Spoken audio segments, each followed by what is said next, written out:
day for you. Going to break it all down in depth as we always do. I've got to ask you though, man. I mentioned this on the early bird. This might be the deepest pitching slate of the entire season.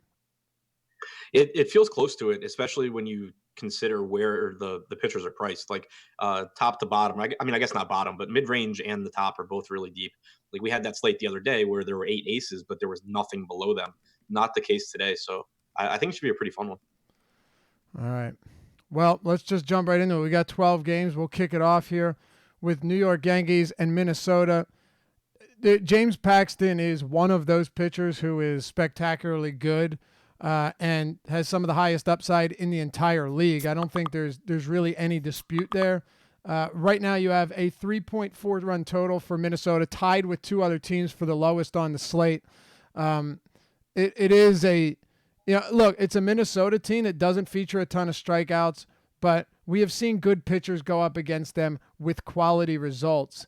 And also Paxton is at a price point where, in my opinion at least, he should be more expensive given his upside. What are you thinking for pitching on this one between Paxton and our favorite Kyle Gibson?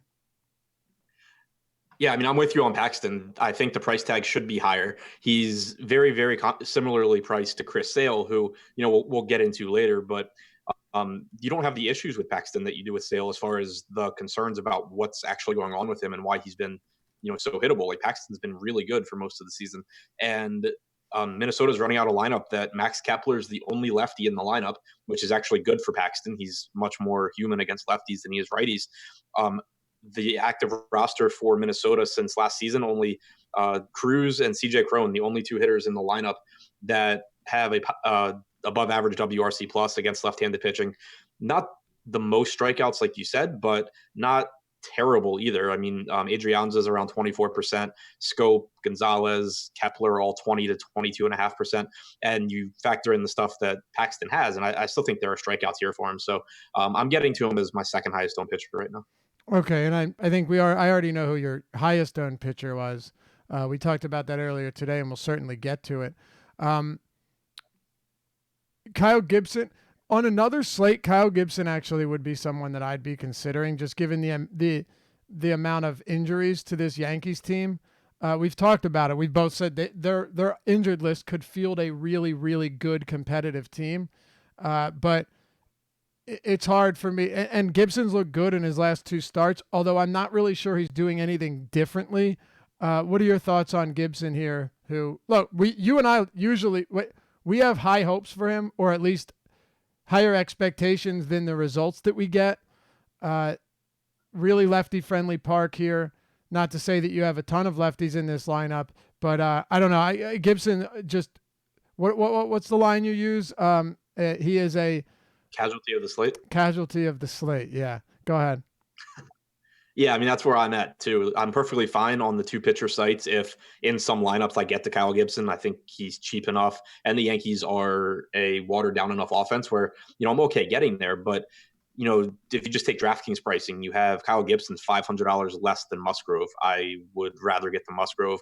I'd rather get to guys like Gossman and Sonny Gray. Brandon, I have more Brandon Woodruff than Gibson right now. It's just a really, really deep slate, and the top end pitching is cheap enough too, where depending on what teams you're stacking, you can even get to two of those guys. So he really just falls down the board. And it's worth mentioning that while the Yankees lineup isn't its best, for one, you lose strikeouts when Judge and Stanton aren't in there. But also, they do still have four left-handed bats in there in Yankee Stadium. Not the most powerful lefties, but for the season, Gibson, a 299 expected ISO, allowed the lefties.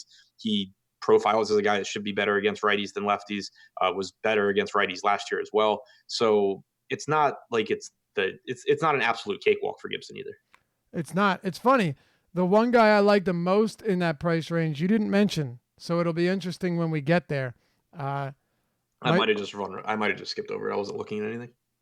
Okay. Well, we'll get there soon, and we'll have a conversation about it. We'll leave the viewers in suspense. Hey, by the way, to any premium members of Awesemo, I was having trouble with the site earlier today to post a deep dive. I just got it posted now, though, so you can head on over there. I'll post the link in our Slack chat. Spent a lot of time on pitching here. Given the amount of options that we have tried to dive as deep into it as possible. And now we've got the deeper dive to talk about it even more. Any hitters that you like in this game? Not particularly. Tons of respect for Paxton, obviously. And I think with it being a 13-game slate, there are enough guys to get to that I don't see myself getting to a whole lot of Brett Gardner or Michael Ford or Couchman or anything like that. All right, let's talk about Baltimore and Tampa Bay then. I don't think this should come as a surprise to anybody, Adam, but Tampa's one of my favorite stacks on this slate against Straley and a Baltimore bullpen. But let's first talk about Tyler Glasnow, who for no surprising reasons at all is not getting a lot of ownership.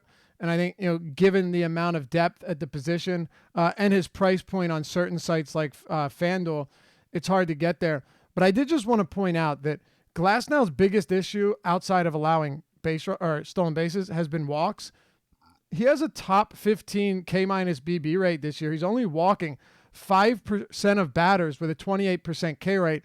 Something to consider when you look at a guy who throws high 90s and has a wicked breaking pitch. When he's not walking batters, he can be electric. Yeah, and he's really cut down on his walks ever since he came over to Tampa Bay in the Chris Archer trade. So, it's been really good to see. And he's another one where on a lot of slates, he'd be my favorite pitcher. But on this one, I'm not even really getting there because it's a big enough slate where, ownership for the most part should be spread out to where, if I'm getting him at 5% compared to, James Paxton or someone at, 18% or something like that, the ace pitchers are just still going to be low enough owned that I'm not really that concerned about it because I can differentiate elsewhere really easily. And it's just tough. Even though I love Glasnow's stuff, I love that he's throwing strikes now. I like the matchup against Baltimore. I like all of that. It's still really hard to make an argument where outside of ownership reasons, he's a better pitcher than James Paxton or depending on how you feel about Chris Sale at, similar price points. Okay. Yeah. And I don't disagree. I just do think that a guy like him at his price, it's difficult. If he was a little bit cheaper, I think I'd have a lot more interest in Glasnow. But at the same time, I know I'm speaking out both sides of my mouth. Like if Glasnow went out here and dropped 10 strikeouts across 7 innings, I wouldn't be that surprised. It's a Baltimore team that you look at Jonathan Villar and there's speed there, but outside of that, I don't worry too much about what they're doing on the base paths. It's not something that concerns me all that much. The Baltimore Orioles on the season are, I think, where they middle of the road in stolen bases. So I guess another casualty of the slate, but it's tough because I think all it is, Adam, is I look at a guy like Glasnow and I see this matchup and wouldn't be surprised against this pretty dreadful Baltimore team. The middle of their lineup is Dwight Smith, Renato Nunez, Rio Ruiz, and Hanser Alberto, and then Chris Davis. I wouldn't be surprised to see a monster performance from him today either. So it's a difficult decision. Right. And I will point out that he's one guy who I am kind of tweaking my projections on him to bump them a bit, just because I know that with how far back my projections go, they're in part projecting a guy with, a 10 to 12% walk percentage. And I think he has actually solved that problem. So it's someone that I think whatever projections you use are probably a little bit lower than they should be. All right.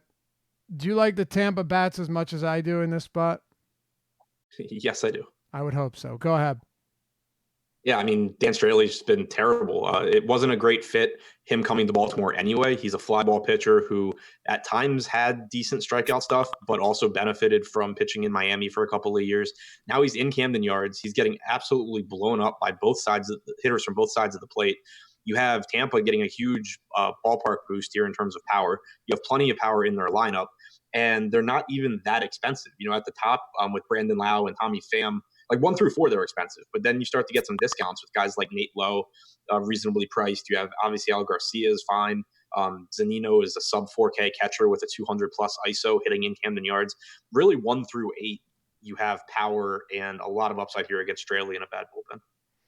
Yeah, I love him, man. And it's not just liking a lot of it is like Brandon Lowe leading off. Tommy Pham has hit righties perfectly fine, has a little bit of speed. Choi Nate Lau, I wish that they weren't only eligible at first base because those, I think, are two of the better hitters in this lineup. What's your take on the bottom end of the order, though? Avisail Garcia, Kevin Kiermaier, Mike Zunino at a bad catcher position, Willie Adames. And any thoughts there that you want to add? Because obviously we all know the top of the lineup is very easily rosterable and everyone's going to be on them. Yeah, I mean, Zunino obviously is a really good catcher option facing a pitcher that doesn't get a lot of strikeouts, and Zunino has a ton of power. I like obviously El Garcia quite a bit. Kiermaier and Adames, more so guys that I would just be including in some stacks probably. I don't love a Willie Adames one-off unless I absolutely have to. But and Kiermaier, there's he's the same price like on DraftKings as JD Martinez, so it's a little bit tough as a one-off. But they clearly have enough speed and power to be reasonable parts of a stack that makes your stack a little bit more contrarian. All right. I'm trying to figure something out here.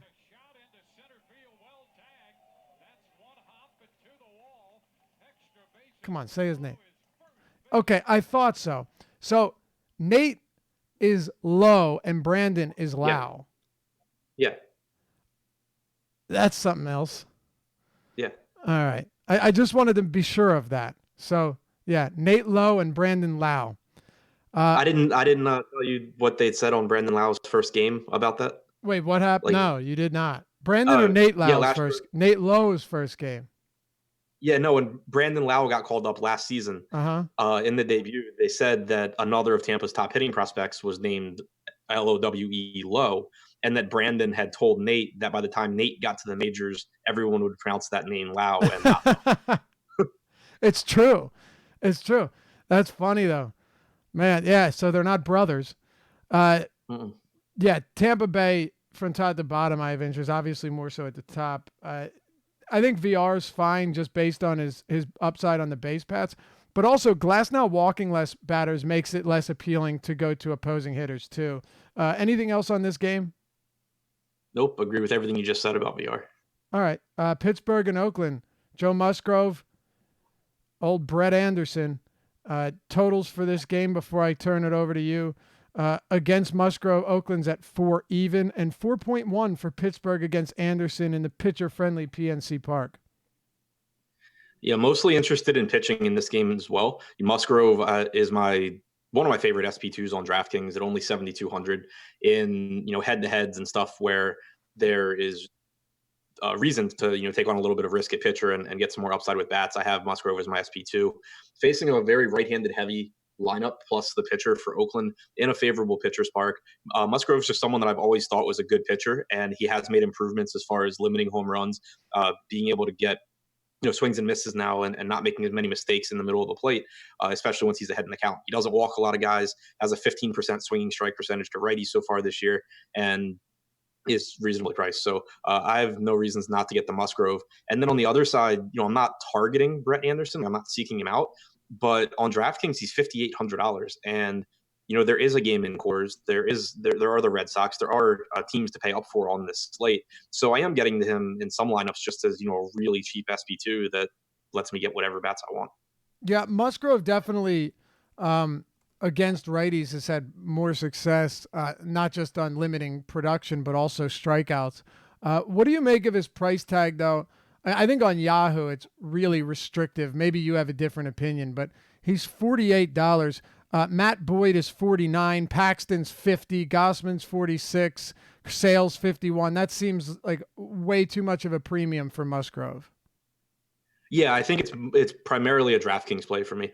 I would rather get Matt Boyd than Musgrove, where they're very similarly priced, or even Sale, Paxton, all those guys. The appeal for Musgrove on DraftKings is I think he's like $1,000 too cheap.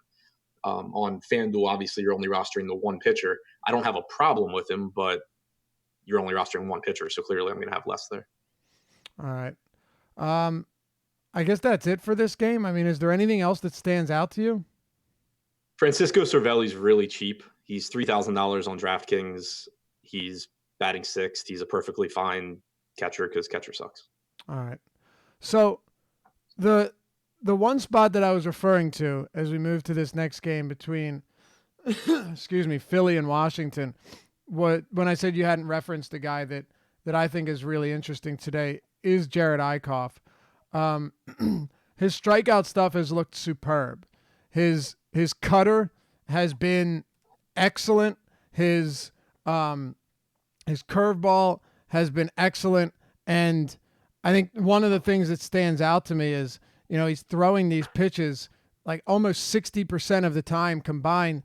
And when you take a look at this Nats lineup, there's no Trey Turner, obviously. There's no Anthony Rendon. There's no Ryan Zimmerman. And now there's no Juan Soto either. And then as far as K rates go against righties, I get that, we don't have a full season under our belt. But when you pull up some of the K rates for this Washington team, you have got Matt Adams at 37% so far this year. You have Victor Robles at 30%, Dozier at 31%. And then it comes down a little bit, but I'm not super worried about guys like Kurt Suzuki in the 5-hole. Hellickson's batting 8th. And then someone like Michael A. Taylor also has a very high strikeout rate. To me, seeing what Eichhoff has been able to do this season and a little bit of work last year, I think he's in a pretty great spot outside of the humidity at Citizens Bank Park being an issue. What do you make of this game between the Phillies and Nats? No, I mean, I agree with you. It's a good lineup for him. There's 7 righties in there, including the pitcher. He is another Phillies pitcher that always has better strikeout stuff at home.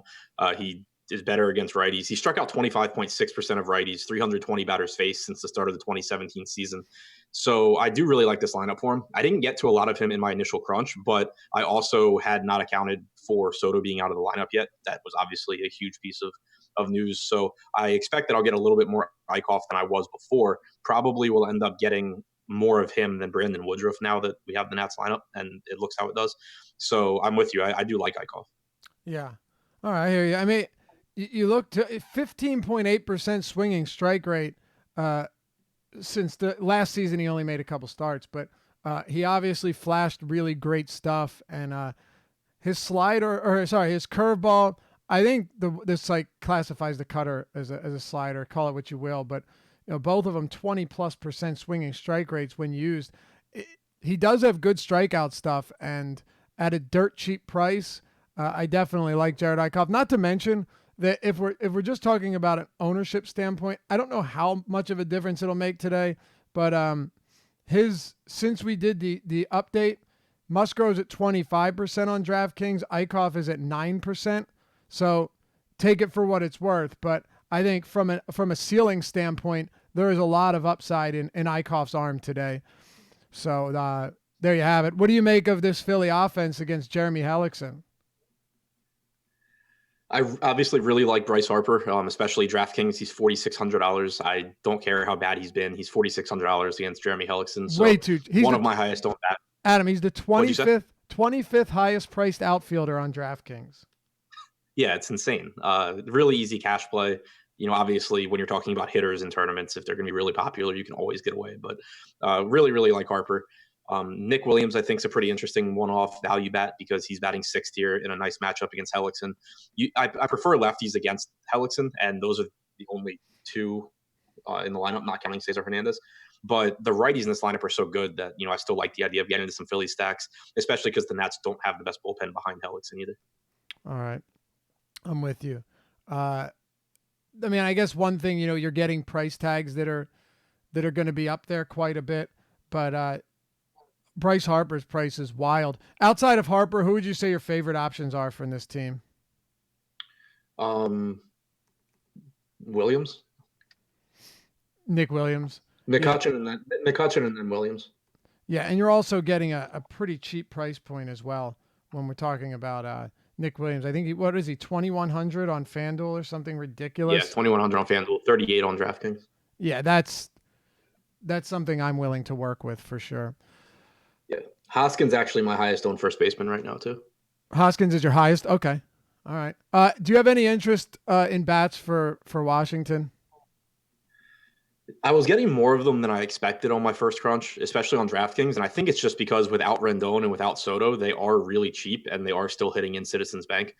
I think that on my final crunch, I'll probably end up with less of them than I have right now, just once I sort stuff out.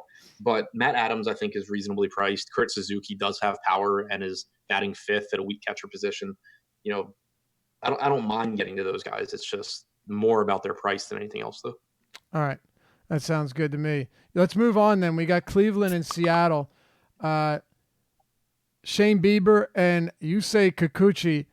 Bieber's been phenomenal. Really the second best pitcher on the Cleveland Indians this year after Clevenger went down.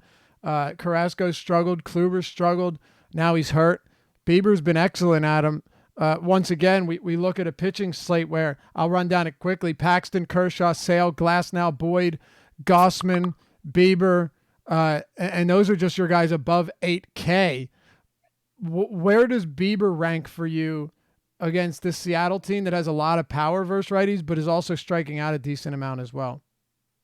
Yeah, in my initial crunch, I got Bieber right about the same amount as Joe Musgrove, behind Sale, behind Paxton, and then I had Bieber Musgrove neck and neck. So it's a good spot for him, I think, because he's really, really good against righties in particular.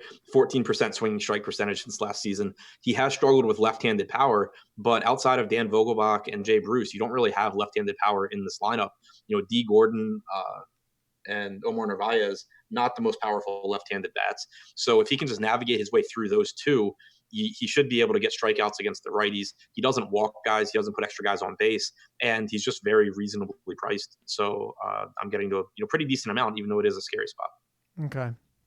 How about the other side? You have Kikuchi. Not interested in him. I do think Lindor's price tag is way too low. On FanDuel and Yahoo specifically, $3,600 on FanDuel, and on Yahoo he's $17. Do you make anything of this Cleveland team today against Kikuchi or any batters at all? I agree with you about Lindor's price on FanDuel and Yahoo. I think Ramirez on DraftKings and Yahoo is also too cheap. Yeah. He's $13 on Yahoo. He's $4,300 on DraftKings. Getting him right now is my second highest third baseman on DraftKings behind Arenado. So I like those two as one-offs, but Cleveland not really popping as a full stack for me. Okay. Yeah, me neither. Taking savings on really good players is nice, though. And Kikuchi's allowed 5 stolen bases already this season. Teams have not been afraid to run on him whatsoever. So that definitely helps guys like Lindor and Ramirez. Cincinnati and San Francisco. Sonny Gray, Tyler Beede, making his first start of the year, his third start of his career. And then Sonny Gray's been pretty solid. I mean, I can't get there today, but what's your take on pitching? And feel free to flow right into hitting here. We're at Great American, not Oracle Park, so huge difference for hitters. Yeah, I mean, so I'm getting to Sonny Gray, but not as much as I have in other starts, just because of how deep the slate is. But I know earlier we had him projected for like 8% ownership on DraftKings. I think I'll probably end up coming in 15 to 20. FanDuel, he's actually cheaper than Joe Musgrove, which is pretty appealing. It's not a good strikeout matchup against the Giants, but they're also still not a good offense. And I really just buy into Sonny Gray's stuff. I said it before the season started. I said it last season, and I'm still right there. I mean, he struck out 30% of hitters so far this year. His walk percentage has come down from last season like we expected it to. Everything's looked good for him. So I'm happy with any Sonny Gray that I do get to. It's just, so hard to prioritize him as more than, like a secondary play on this particular slate. I don't really see the need to get to Tyler Beede here. Don't think I need to go that cheap at pitcher all that often. And if I do, there's, a couple other guys that I can get to that aren't pitching in Great American. So I do like Joey Votto leading off. I like Nick Senzel, got the call up after dealing with some health issues, injuries over the last couple of seasons. He's an affordable third base option. Puig, I think, is a really strong option. So not really full stacking Cincinnati all that much, but getting to guys like Votto and Senzel and Puig is pretty appealing. And then on the other side, I'm not really looking to get to the Giants too much. I have a ton of respect for Sonny Gray, as I think everyone knows. So more so just Cincinnati one-offs for me. We didn't last year. We do this year, or at least not at Yankee Stadium. We didn't. Yeah. So I was rostering Gray like every single time he pitched outside of Yankee Stadium last year. Yeah, at Yankee Stadium was a disaster though. Almost every start. It's a shame though that Suarez isn't in the lineup. I think that's a a pretty big hit to this Cincinnati team. If you were to okay, where does the Reds offense rank for you? Not an actual definitive number, but among the 24 teams on this slate, if you had to take a guess, would it be towards the back, in the middle? What do you say? As far as like the full stack goes, Yeah. I think they were towards the middle. I'm trying to look now, but it's not pulling up. But I think I had them, towards the middle of the pack. Okay. Let's But I talk. had pretty healthy amounts of like Votto, Senzel, and Puig. Yeah, for sure. Last I looked, Votto was, I believe he was the most popular first baseman. I could be wrong. Let's see. Yeah, still on DraftKings, he is around 18% as the highest owned right now, and third on FanDuel at 14%, which makes sense because Votto's price point is pretty favorable when you've got him leading off at Great American against a young rookie right-hander. Anything else in this game before we move on? There's a few games we'll get to that we're going to spend some serious time on. Nope, that's it from this one. All right. Detroit, Kansas City, Matthew Boyd. I've said it after his first start of the season. I know, when you and myself and our old friend Manny Laura were doing the deeper dive last year, we talked a lot about how he had made some adjustments that were really producing favorable results. Matt Boyd's strikeout stuff, I'll speak for myself, but I believe it's for real. And I, maybe he won't be striking out 31% of batters going forward, but I legitimately believe that he has the stuff to continue producing really solid strikeout numbers. And you have to look at, K- BB rate that's top 10 in the league, and some really solid stuff on his slider that has worked well against both-handed hitters. So what do you think of Boyd today? Obviously a very deep position.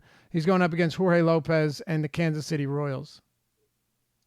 Yeah, I mean, it's just I really like Boyd. I believe in his stuff just like you do. It's really hard. There's almost no way for me to get him ahead of Sale or Paxton. Right. And they're just too similarly priced. I do like the matchup against Kansas City, but it's just you can only roster so many pitchers. He falls into the same category for me as Tyler Glasnow does. I really like the spot. I really like the pitcher, but it's also really hard for me to justify getting a lot of him. Is there anything in this game that stands out to you between the Tigers and Royals? I like Nick Castellanos a lot. Jorge Lopez, I think, is just a pretty mediocre pitcher. He has struggled with some right-handed power, and Castellanos is just a really good hitter. I expect that in his price range, you're going to see more ownership go to guys like Puig and Braun and possibly like Lorenzo Cain, obviously JD. I think Castellanos probably really goes overlooked here and could do a lot of damage. Okay. And I'm assuming nothing much for you on the Kansas City side?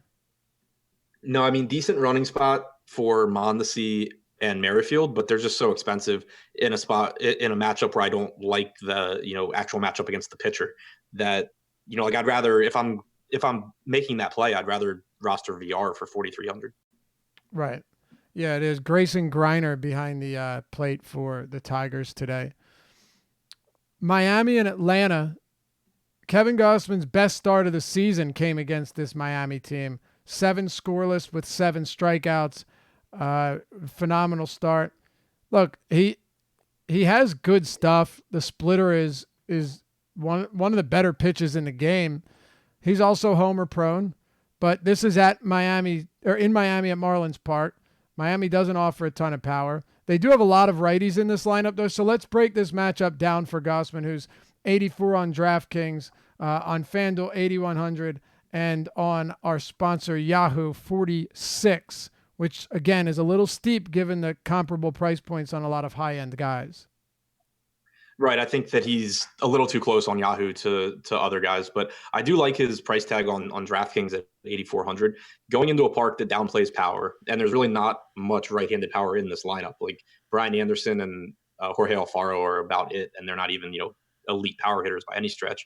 One thing that really stands out, though, is that you mentioned all the righties in this lineup, and in the past that used to at least at times be a problem because Gausman would get away from throwing his best pitch to righties because I don't know if he didn't trust it or what the deal was, but he just wouldn't throw it. So far this year, he's thrown it about 38% of the time to right-handed hitters, has an 18.6% swinging strike percentage. Overall against righties, he's still given up some power with a 240 expected ISO, but he has a 13.5% swinging strike percentage. So the strikeout stuff the swing and miss stuff at least, has still been there.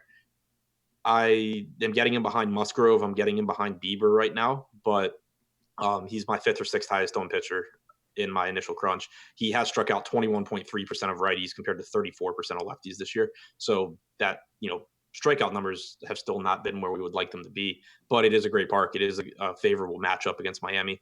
If he were it really comes down to the price. Like, he's more expensive than Bieber. He's more expensive than Musgrove on DraftKings.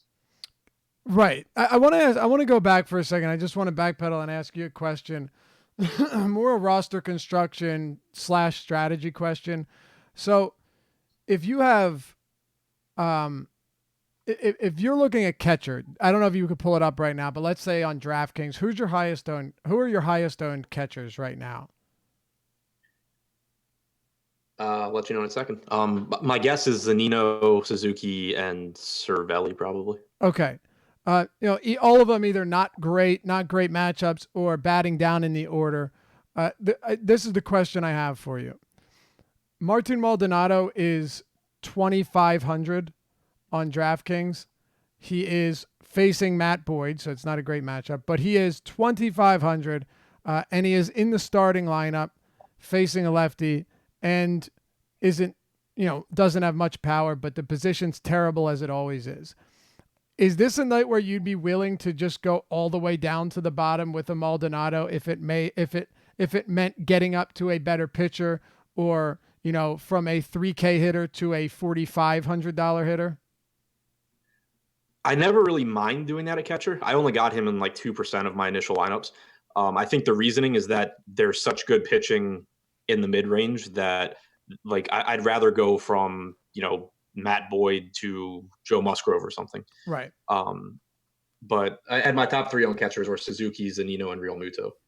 Okay. Followed by Cervelli. It's not the end of the world if you get there. I've won a GPP with Maldonado already this season. It's catcher. It doesn't really matter, but I'm not getting a lot of them. All right. Yeah, because generally speaking, we don't have guys that are all the way down there. Today we have a couple of them. I don't think it's the craziest idea, just given the lack of depth at the slate. And to be clear, one of the other reasons I point this out, Adam, is because Zunino is still 3,900, which, given who he is and where he's batting, 39 is, we're not getting him at a discount or Suzuki or anything either. So on a point per dollar basis, it's kind of ugly there. Moving back to the Atlanta-Miami game, do you see anything that stands out to you from a hitting standpoint? You already broke down Gausman. I agree with you. I wouldn't be surprised to see him produce great numbers here. And if you're playing 150 lineups, you're going to want to have some Gausman. But you have Jose Urena on the other side, who has always historically been better against righties, but is also giving up a decent amount of power this season, which is kind of surprising. Is Atlanta a team that you're targeting, or is this pretty much a stay away spot on both sides outside of Gausman? Yeah, I'm not really getting to this game other than Gausman. I have respect for Urena. I don't like the park for hitters. Freddie Freeman is a nice play, but he's 5,100. It's just really tough for me to get to anything. I got to tell you, when I was writing today's article, it took a long time because of all the pitching, but we're going through this slate quicker than we would go through most 7-game slates, it seems. Not sure why. We don't. What's that? Yeah, because we like one hitter from like every. Right. And I guess you said that you and Josh got through the strategy show in an hour, which is pretty uncommon as well. Yeah, it was definitely a quick show. Texas and Toronto, Mike Minor and Trent Thornton. You mentioned last time Thornton was on the mound that his curveball, he kind of rose to fame early in the season because of the spin rate on his curveball, which is insane. And he is striking lefties and righties out at a decent clip, but it's not like that curveball has gotten the greatest results either. So actually all three of his primary pitches have been hit pretty good by lefties. I can't help but have a lot of interest in Texas. The problem is when you look at these price points, some of them are astronomical. On FanDuel, it's a bit different. Rogner Odor, actually DraftKings and Yahoo as well, and Asdrubal Cabrera make for discounted plays, but elsewhere very expensive with Gallo, Chu, Mazzara. We will talk about Minor in a second, but what do you make of this Rangers team? Do you share the same opinion that I do, that the price point makes it somewhat restrictive as a stack? Even though we have cheap pitching, it's still a very expensive stack. Yeah, the flip side of that, though, is that it should keep their ownership down because it's tough to get there. Right. You really have to sacrifice some stuff to get to the Rangers. And I think it is a good spot. They're not in cores, obviously, but Texas isn't a bad place to hit either. Thornton so far this season, a 255 expected ISO to lefties. Like you said, every pitch he throws is getting hit hard. And he's not missing as many bats against lefties either. You just have all kinds of left-handed power. Odor, in particular, is just the top second base play on the slate, point per dollar, regardless of site. He's no question. Joey Gallo is priced up, but he has made strides at the plate as far as not swinging at as many pitches. It's making him, hit the ball better when he does hit it. His strikeouts have actually come down a little bit, and he's still hitting for a ton of power. So I think his price tag is justified. And then other guys like Chu and Mazzara and Cabrera, to fill out stacks are perfectly fine. My priorities here are Odor and Gallo. All right. Me too. I will say, though, I like Asdrubal Cabrera quite a bit, though. I think I'd like him better at shortstop, but I definitely don't have any issues with him. He has really liked hitting inside of Globe Life this year, and it makes a lot of sense. But, you're looking at a guy who's never really boasted all that much power. This season, granted, pretty small sample, only 61 plate appearances, but he's crushing he's absolutely crushing at the position. Seth crushing at home. Seth in chat says 100% wrong, Laffy. I love how he says Laffy and doesn't include you, although I was agreeing with your statement. Flores what's that? What's he referring to? Flores is the top second base play on the slate. Oh, okay. I mean, behind Odor, sure. What's that? I said the top second base play behind Odor. A couple things. First, you can play Flores at a couple positions. Second of all, I'm not going to argue that Flores is not a good play. I mean, he is. He's batting sixth against the lefty and Anderson at Coors. But I really like Odor here. And Globe Life is still one of the best hitter parks in the game as well. I don't think we should forget that. I'll also take Brandon Lau ahead of Wilmer Flores. Yeah? Okay. Yeah, Lau and Odor are the guys that I have most right now. I feel pretty all right about it. Where are we at here? Where are we at? Texas and Toronto. Okay, we'll spend a little bit more on this one. I think we have to. On the other side, you have Mike Minor pitching, who has been really good. I mean, there's just no way I'm playing him today, even though he's been superb. And at home, even outside of one start to open the season, Minor's been excellent. I'd love to know where you stand on Minor and the Toronto Bats. I like some Toronto one-offs. I'm with you. I'm not getting to Minor here. Like, I'd rather get to Matt Boyd. I'd rather get to Glasnow before I get to Minor. And I'm having trouble even getting to those guys. He has been good, but you do have some right-handed power in the Toronto lineup. You have Minor that will give up fly balls. Randall Grichuk last season. So this year, Minor's throwing his changeup 30% of the time to right-handed hitters. Last season, Randall Grichuk had a 369 expected WOBA, 230 expected ISO against left-handed changeups. We know how much power he has. He's still reasonably priced. The problem is just that you have him in a similar price range to a bunch of other guys like Castellanos, Harper, Martinez, Chris Davis. So, it's not like you're going to get tons of him, but I think that he's a perfectly reasonable one-off. Same goes for Vlad Guerrero at third base, but I'm not getting to a lot of full Toronto stacks. All right. Yeah, me neither. There are a couple guys, though, that you just pointed out that stand out as pretty decent options here. But look, it's hard to look at Minor. It's hard for me to say that Minor's going to sustain this level of production, but it's also hard to look at him and say, oh, yeah, load up on hitters against him, because he has been good. Yeah, no question about it. And he was pretty good last year. Like you Mm-hmm. and I had both said all season long that, early in the season, people were just looking to take a bunch of bats against him, and it didn't make sense. Exactly. Yeah, no, I think we talked about it earlier this year, and he went out and threw a complete game shutout. Not to say either of us expected that, but had mentioned, look, he's not that bad. And it's strange that, remember, the Angels had like a 5.4 implied total against him. Yep. It seems very strange, especially given their struggles against lefties. Anything else on this game before we move on, since it is one of the more appealing games of the slate? Nope. All right. We've got, what do we have? 1, 2, 3, 4 games to go on this 12 gamer, and we will get to them.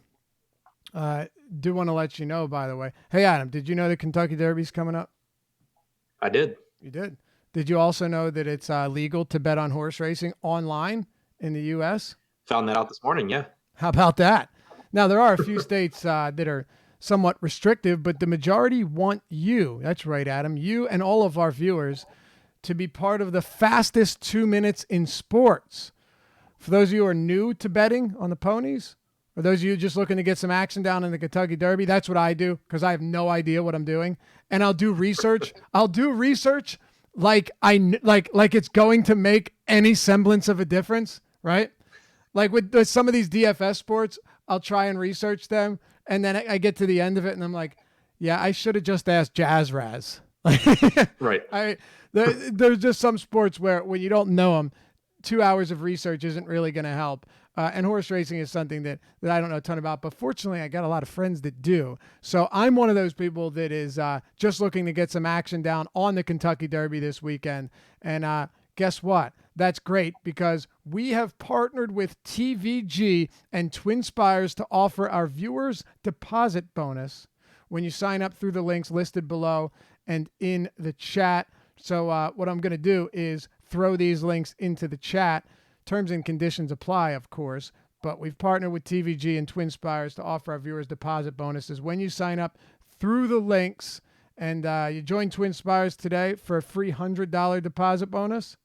Use the coupon code WELCOME20 during checkout for a free $20 plus $100 bonus at TVG. This is good stuff, man. Kentucky Derby coming up, and we have some excellent ways for you to get in on it and get some deposit bonuses as well. I'm going to post these links into chat. Remember, TVG, $20 bet plus $100 bonus when you use WELCOME20 at checkout. And Twin Spires, you get $100 free bonus by signing up today. Adam, while I post these links in chat for our viewers, talk to me about Boston and the White Sox. You and I had a bit of a discussion about this earlier today. Chris Sale going to be uber popular. He has seen his price point come down, and he's facing a high strikeout team in the White Sox. I know he is your top pitching option. Tell us why, outside of the obvious, of course. Or is the obvious the reason why? Yeah, the obvious is the reason why. The White Sox strike out a ton. Sale has not been great this year. He's still getting swings and misses, maybe not to the level that we're accustomed to. But what it really comes down to for me is the price tag. And this is someone who, if he had started out this season the way that he probably will finish out the season, and that's being one of the best pitchers in baseball as he has been for a long time, he would be like $12,000 in this matchup. And so we're getting like a 20% discount because he clearly has some stuff going on, whether he's just working on things or whether he has some sort of injury. I don't know what the deal is. But he is still in a good strikeout spot and he is discounted. So, you can certainly make ownership arguments against him on this slate because he's probably going to be really popular, and you can get to James Paxton, who has, a really high ceiling. You can get the Glasnow or Boyd at lower ownership. But just in terms of, projections and where I'm going, like, Chris Sale to me is the top pitcher. I'm definitely playing him in cash games. In tournaments, obviously, I'll diversify a bit, but I'm not overly concerned by the way he's looked this year because of all the strikeouts in the Chicago lineup and because of the price point. All right. Look, fair enough. Let me just for a moment play devil's advocate here, because I think it's fair, since we have a pretty intense slate here with a ton of pitching options. So this is what I'd say. You have a pitcher in Chris Sale who we know still has a lot of upside, but has yet to really produce it. Now, the question I have, Adam, is we're looking at a pitcher who saw his velocity spike up. Hold on one second. Saw his velocity spike up 3 starts ago, and then 2 starts ago it went back down a start after that. Now, these last 2 starts, his fastball is actually getting swinging strikes, which is interesting, or is actually getting whiffs, and that's something that we haven't seen in previous starts. But I don't know, man. I know there's a lot of strikeouts here. Like, I totally understand that, and that is what brings much of the appeal. But I guess the other thing here is there are also a lot of really good pitchers at the top. And if he's going to be at this crazy high ownership that we have him at right now, like, I'm not, and this is where we probably totally differ. I'm not totally opposed to saying, all right, I'm going to get more Clayton Kershaw than the field, who's projected to have really low ownership. You know, on DraftKings right now, Kershaw coming in at, God, what is it? I know it was lower earlier in the day. Right now we have him at 10% compared to 45 for Chris Sale. Not on FanDuel. Kershaw's too expensive. But his stuff has looked really good this season. And he's just found a way to use his off-speed stuff to mitigate the damage on the lost velocity on his fastball. So I guess for me, it's just more so a matter of, while Sale definitely is going to be popular for good reason, I think there are some other guys that aren't going to be popular, and maybe only because of Chris Sale, if that makes any sense to you. Yeah, I mean, I think that's a very fair point. And I will say that as the day's gone on, for example, like my projection on Paxton has been increasing while Sale's pretty much been staying the same. So it's getting, closer between those two as well. There's enough pitching on this slate that if you want to take the stand where you're just going to go elsewhere and hope that he isn't the high scorer on the slate, that's fine. But for me, the fact that he is 20+% discounted off of where he would be if there were nothing wrong, it's basically he's priced for what he is right now. Gotcha. And I don't disagree with you at all. Just presenting a counter argument on a slate that's got so much good pitching. Sure. And I've also, and that's the reason that I won't have like 100% Sale or something like that. On a lot of slates, I would just be like, okay, I'm locking Chris Sale in and going from there. For sure. I won't get there. Like, if he actually comes in at 45, 50% owned, I would think I end up being like around the field. Okay. Yeah, and that's something you'd probably be pretty happy with. And as we know, the White Sox are going to strike out a good amount against lefties. I also, okay, let me ask you this other side of it, because Sale right now, if he's coming in around 40, 50%, it's really high, especially for a 12 gamer. Is there any inkling at all to say maybe I should get some, if even very low, exposure to White Sox stacks because Sale hasn't performed up to standards, and it's possible that he won't again tonight? I'm not sure so much about White Sox stacks, but I do think that using James McCann or Wellington Castillo as a leverage play at catcher, sure. like the position's bad anyway, so you're not really losing anything. And you are getting 2 guys that have some pop and can do damage. Jose Rondon with second base shortstop eligibility, falls into the same category. So I don't mind taking, a leverage bat or 2. I don't see myself getting to a lot of full White Sox stacks. Agreed. Those are the 3 guys, or I should say the 2 positions where I've used, where I found myself getting a bit of them just because there's no depth and most of the players are overpriced, or it's a bad position anyway. So I think that's a good point. What are your thoughts about Boston bats against Ronaldo Lopez, who had 14 strikeouts last time out?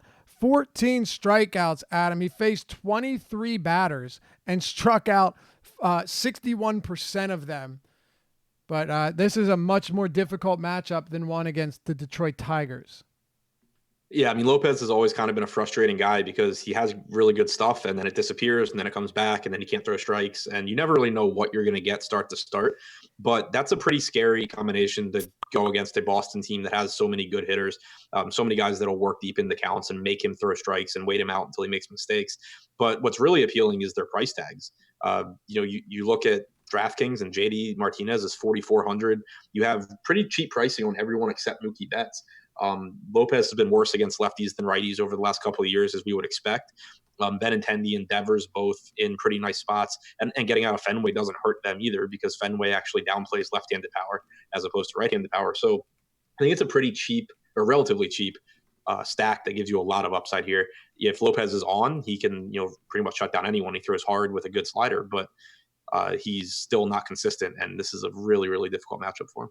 Very difficult. So what does that do for Boston bats, in your opinion? I like them a lot. JD is one of my favorite one-offs. Of course, he's just inexpensive, but full stacking, and it's a deep enough lineup too that you can get some different parts. Like you have Moreland batting 7th. I'm really fine with anyone 1 through 7. So am I. Not to mention that when you look at JD Martinez, okay, maybe he hasn't hit for incredible power yet this year, but I am hardly concerned about any of this. Like I'm really not. He's going to come around, and it's something that, like, hard hit rate is exactly where it was. Like, I haven't looked up his exit velocity, but my guess is he's still pretty okay. I don't know if you've dug into it any deeper than I have, but once again, my expectations are that the JD Martinez turns things around. Plus, while he hasn't hit for a ton of power, he's still getting on base at at 403 clip. Like he's still doing a lot of good things. Not right. And sorry, go ahead. We had the conversation in Slack today too, not about JD, but just in general. We're still like a month into the season. Like, I don't care what hitters have done at the plate this year, unless you're telling me that they're striking out twice as much as they used to or something. Right, exactly. Yeah. Or like with Daniel Murphy when he returned last year, and you could tell he was still injured because his hard hit rate was like 4%. I mean, he doesn't strike out, but you can tell when a guy has no power in their bat. That hasn't been the case with Martinez. Yeah. All right. You want to move on? I think we got 3 to go. Yep. New York Mets, Milwaukee Brewers, Steven Matz, Brandon Woodruff. You mentioned that you had some Brandon Woodruff, so I'm interested to hear where you stand on this one. Not a guy that really popped for me today. Yeah, not someone that I am super interested in. He just fit into some lineups because I crunch a ton more lineups than I need, and I have exposure caps. I expect that when I do my final lineups, he'll kind of be replaced by Jared Eichhoff, because now that we have that Washington lineup, I like Eichhoff a bit more.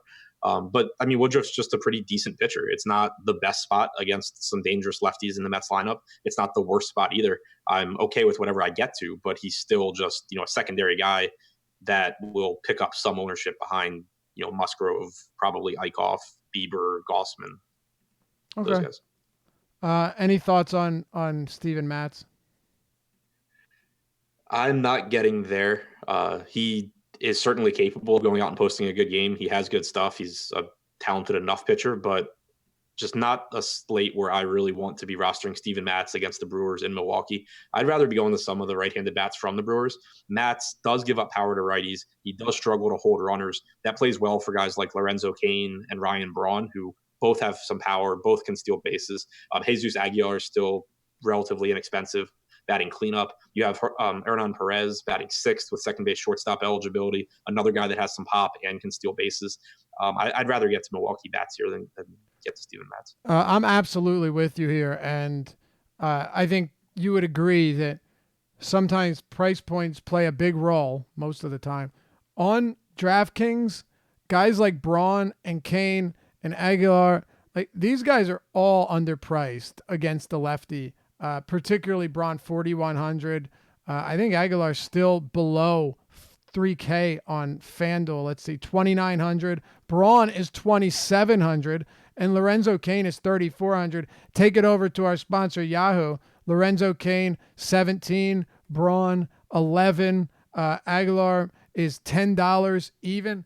Those are really, really discounted price points against a good lefty. Matz is not a bad lefty, but he gives up a lot of speed on the base paths, and he's no stranger to allowing home runs to to right-handed hitters, and this is a good power park. I'll turn this over to you, but I want to let you know that Yahoo is the sponsor of the Deeper Dive, and you can get up to $30 in Yahoo Sports Rewards points by simply signing up using our link that we drop in chat right about now. You got the $15K guaranteed today, $2K to first, $15 entry fee, still about 20 or 200 spots to go there, and a lot of really solid pricing. We're going to talk about one of those teams right now in the Brewers. Adam, go ahead. You said what? I said one of the underpriced teams on Yahoo is the Brewers. You had mentioned that you wanted to get to some of those bats. Why do you like them, and who do you like? Oh, I talked about that before. You said you agreed with me. I thought you just said, but I like some of the Brewers bats. No, I talked about why I liked Kane and Braun and Aguilar and Perez. Oh, really? My fault. I was acquiring the link to post in chat. So just so we're clear, you have told everybody why you like them. Yes. Okay. All right. Good. And just to be clear, I am assuming I repeated everything you said when I said why I liked them. Yep. Okay. Okay. Great. All right. Well, this is good. Let's move it on. Now that everybody knows twice as much what we feel and how we feel about the Milwaukee Brewers. Is there anything else though in this game that you want to talk about? I think we pretty much covered it, but just to be sure. I did just get a message that I think was worth pointing out, that on Yahoo, the pricing on Woodruff, he's $26. We've talked about how a lot of the SP2s on Yahoo are priced up, like Musgrove at 48 and other guys like Gossman at 46. Woodruff basically being the minimum price is really appealing there. Chad goes, Laffy with the perfect setup, ... or at least he thought. I was feeling good about that one, man. I intertwined, I weaved the Yahoo drop right into it on the fly with a nice little segue, and then I'm like, you were all ready to get. What's up? You were all ready to give me shit for not listening to you when I exactly. asked you. I'm like this asshole isn't listening when I'm setting up the drop. Lo and behold, it's all my fault. But what are you gonna do? All right, we got 2 to go here. Live Before Lock coming up after us. Lock is tonight at 7:05 Eastern time. I did drop that Yahoo link if you haven't signed up. Not just because they're our sponsor, but honestly, I think Adam would agree that it is a great site for people that aren't trying to throw 150 lineups in every night. So, all right, Colorado, Arizona, Robbie Ray, Tyler Anderson. We may have some serious disagreements on this game. What are your thoughts on Robbie Ray? Really nice Yahoo price relative to everyone else. $31 there. It's crazy cheap. I know. That's actually what I was getting at. Yeah, not getting to him on DraftKings or FanDuel, though. Just too much other pitching that is not pitching in Coors Field and that is similarly priced that I like. It's not to say that Ray couldn't have a monster game. I love Robbie Ray's stuff. I love his strikeout upside. I just like other pitchers better on this slate. But 31 on Yahoo, I do think is a really good play. So do I. I think a couple of things here. You have a guy in Robbie Ray who relies heavily on his slider. You haven't said that yet, right? Right. Okay.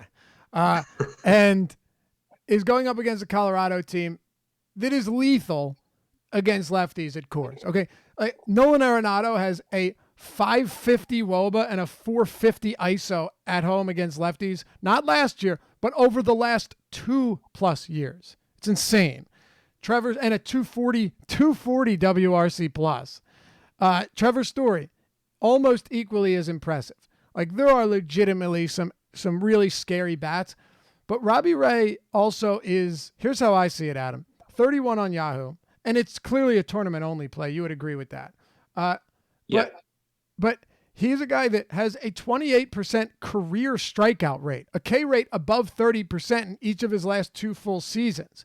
He does give up some power, but he's got a phenomenal slider that he can use against lefties and against righties. So I guess what I'm saying. Oh, and he's had 8 or more strikeouts in 3 of 5 career starts at Coors. So while I obviously love Arenado, while I obviously love Story, while Reynolds batting cleanup is definitely doable, a cheap Ian Desmond, I understand it. I like them. I also don't think it's crazy to say, or I wouldn't be surprised if Robbie Ray came out of this game with 9 strikeouts and ended up being great value at $31. I think he's the most talented strikeout pitcher in his price range. I don't really No think you can question. argue that. No question. Yeah.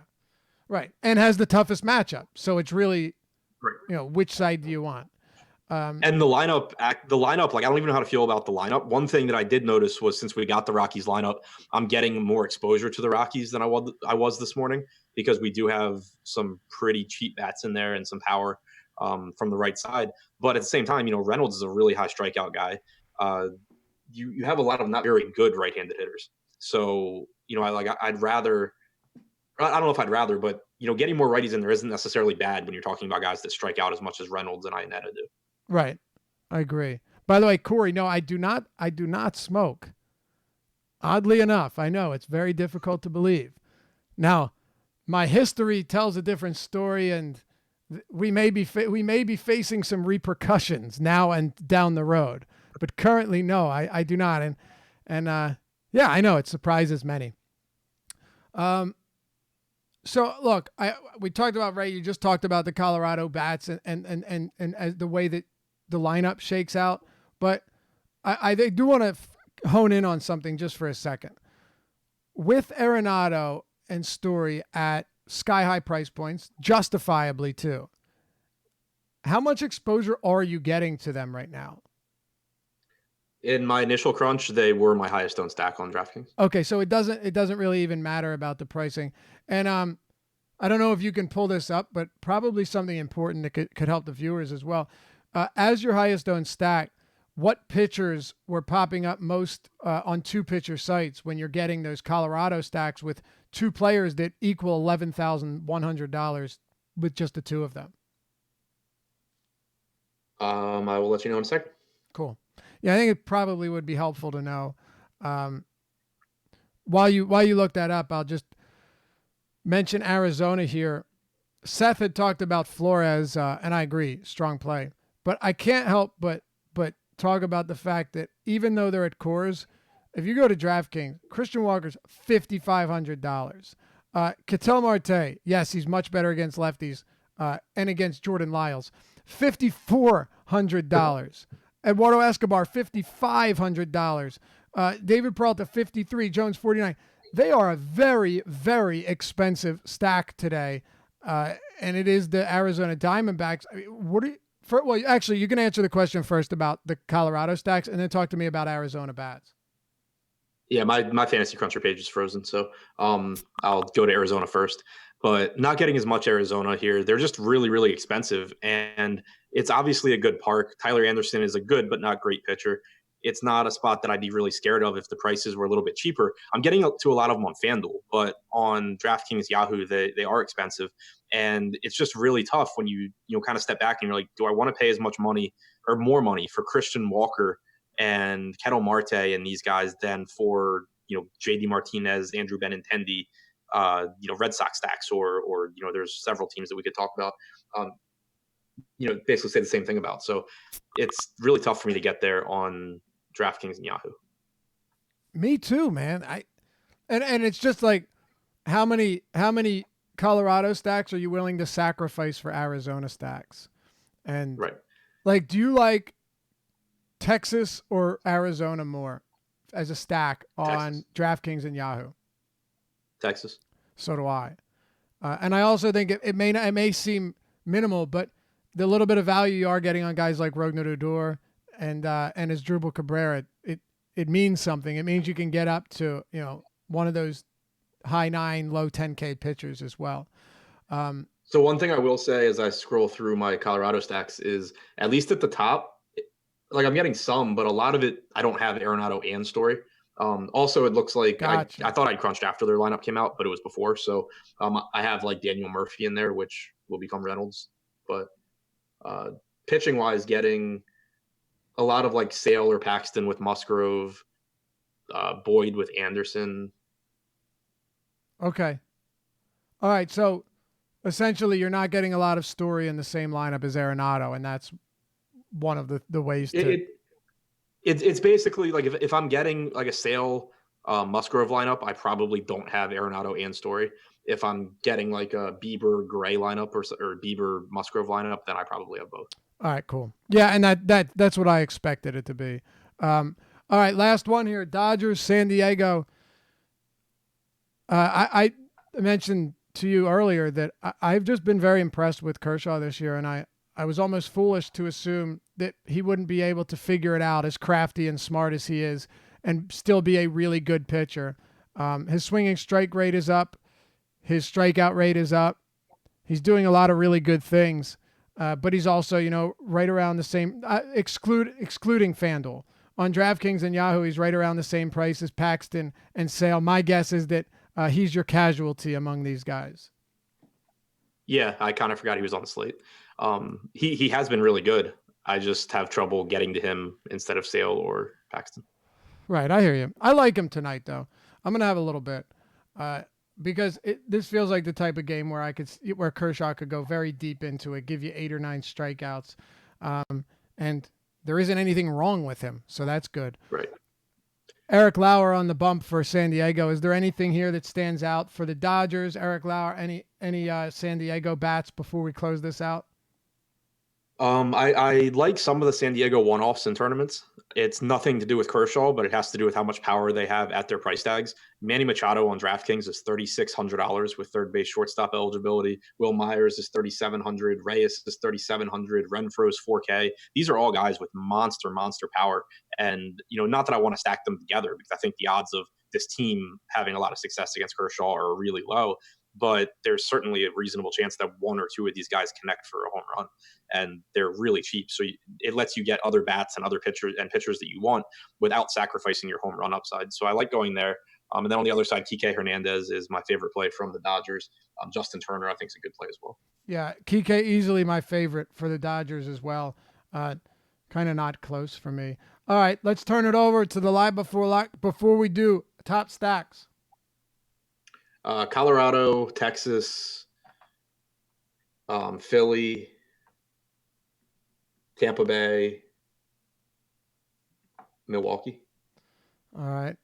Boston. I forgot Boston. Yeah, Boston. For me, Tampa, Texas, Colorado, Philly, and Milwaukee. And as you said, Boston.